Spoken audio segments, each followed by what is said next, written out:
بعض مسائل ایسے ہیں اہل حدیث حضرات کے جو اجماعی امت کے خلاف ہیں، تو اس میں اہل حدیث ہو یا دیوبندی ہو، بریلوی ہو، کسی بھی مسلک کا ہو، جب وہ ان مسائل کی رعایت نہیں کرے گا تو اس کے پیچھے نماز بھی جائز نہیں ہوگی، کیونکہ اس کی نماز ہو ہی نہیں رہی ہے، کیونکہ اجماعی امت سے بہرحال آپ شذوذ نہیں کر سکتے۔ تو انہی میں ایک مسئلہ ہے عام موضوع پر مسح کرنا۔ ہمارے اہل حدیث حضرات بعض دفعہ یہ کرتے ہیں کہ جو عام ساکس پہنے ہوئے ہوتے ہیں اس پر مسح کر کے آ جاتے ہیں۔ یہ چاروں ائمہ کے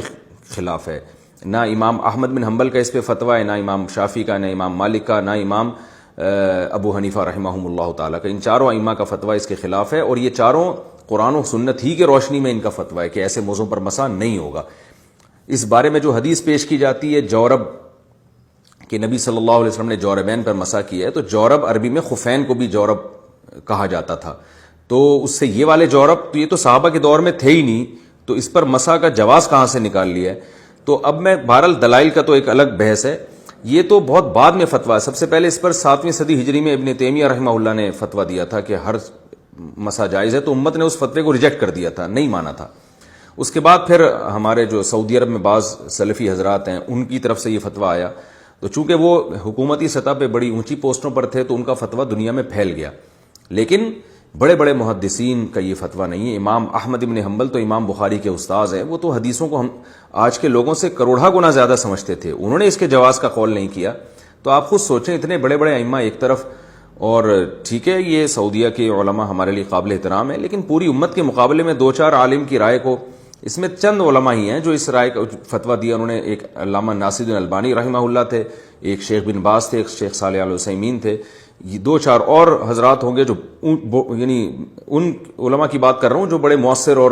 جو مضبوط علم بھی رکھتے تھے، تو ان میں سے چند ہی ہیں، باقی لاکھوں علماء ایک طرف ہیں جو اس کو جائز نہیں سمجھتے۔ اور قرآن مجید نے ویسے بھی پاؤں کے دھونے کا حکم دیا ہے، تو قرآن مجید کی صاف آیت ہے فَاغْسِلُوا وُجُوهَكُمْ وَأَيْدِيَكُمْ إِلَى الْمَرَافِقِ وَامْسَحُوا بِرُؤُوسِكُمْ وَأَرْجُلَكُمْ إِلَى الْكَعْبَيْنِ۔ تو ارجلا کا عطف صاف طور پر وجوہکم پر عطف ہو رہا ہے، یعنی اس کی بھی دھونے کا حکم ہے۔ تو قرآن کے حکم سے آپ روگردانی نہیں کر سکتے جب تک کہ کوئی مضبوط دلیل نہ ہو۔ تو مضبوط دلیل خفین کے بارے میں تو ہے، جو چمڑے کے موزے یا اس جیسے موزے، ان کے بارے میں تو ہے۔ یہ جو ہم عام موزے جو ہم صبح و شام پہنتے ہیں، ان کے بارے میں مضبوط روایت ہمارے پاس موجود نہیں ہے جو بالکل سند کے لحاظ سے بہت مضبوط ہو یا واضح الدلالہ ہو۔ بعض روایتیں سند کے لحاظ سے صحیح ہیں لیکن مفہوم کے لحاظ سے بالکل واضح نہیں ہیں، ان کے دونوں مفہوم نکلتے ہیں۔ تو آپ قرآن کے حکم کو، جس میں پاؤں دھونے کا حکم ہے، ایک ایسی کمزور بات پر کیسے چھوڑ سکتے ہیں؟ اسی بیس پر چاروں ائمہ نے اس حدیث کے جانتے ہوئے، جس میں جورب پر مسح کا حکم ہے، جانتے ہوئے بھی اس کی اجازت نہیں دی۔ اس لیے نماز کا مسئلہ بہت احتیاط پر مبنی ہے۔ اس لیے اگر کسی کے بارے میں آپ کو پہلے سے پتہ ہے، چاہے کوئی بھی ہو، اس نے عام موضوع پر مسح کر کے نماز پڑھائی ہے، تو آپ اس کے پیچھے نماز نہیں پڑھیں۔ بعض حضرات یہ کہتے ہیں اس سے امت میں اختلاف پیدا ہوگا،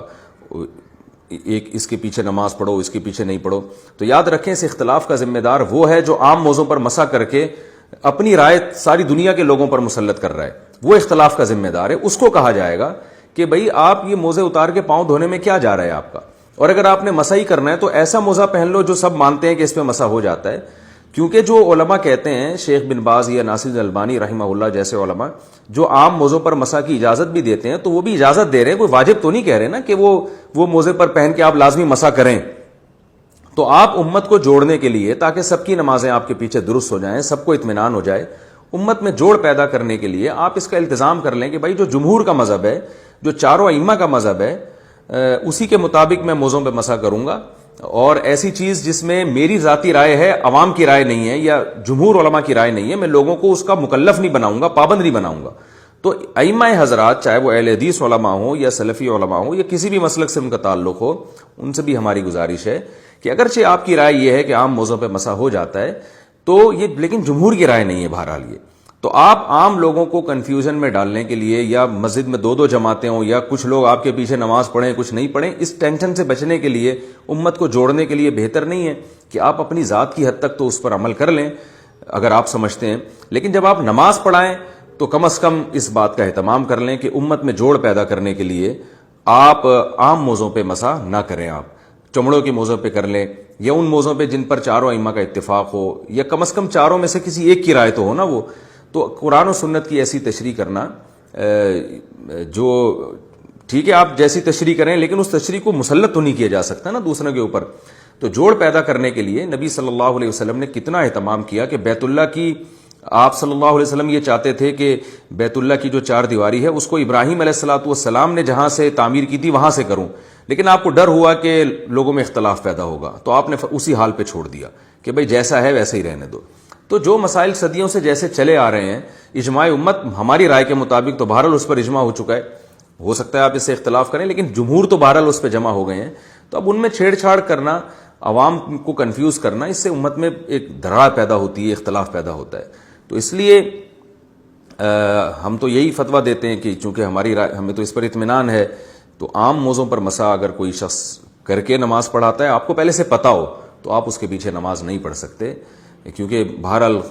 قرآن نے پاؤں دھونے کا حکم دیا اور احادیث میں خفین کا تذکرہ ملتا ہے۔ جو جورب والی روایت ہے اس میں دونوں قسم کے احتمالات ہیں کہ اس سے خف مراد ہے یا عام موزے مراد ہیں، اور عام موزے مراد نہ ہونے کی مضبوط دلیل یہ کہ یہ تھے ہی نہیں صحابہ کے دور میں، اس میں تو پانی ویسے ہی چلا جاتا ہے، آپ تو موزے پہن کے پاؤں دھو سکتے ہو اس میں بڑے آرام سے۔ تو اس لیے اگر کسی نے اپنی رائے پر عمل کرنا بھی ہے تو اپنی ذات کی حد تک وہ کرے، امام کو چاہیے بہرحال وہ اس طریقے سے نماز پڑھائے کہ دوسروں کا بھی یہ نظریہ ہو کہ ہماری نماز بھی ان کے پیچھے ٹھیک ہو رہی ہے۔ اور میں نے آخر میں اس بات کو میں دوبارہ دہراؤں گا کہ جو علماء عام موضوع پہ مسا کو جائز سمجھتے ہیں وہ بھی جائز سمجھتے ہیں، ثواب بہرحال وہ بھی نہیں سمجھتے، یا واجب وہ بھی نہیں سمجھتے۔ تو اس لیے امت میں جوڑ پیدا کرنے کے لیے اگر آپ جمہور کے قول پر چلیں تو یہ بہرحال زیادہ بہتر ہے۔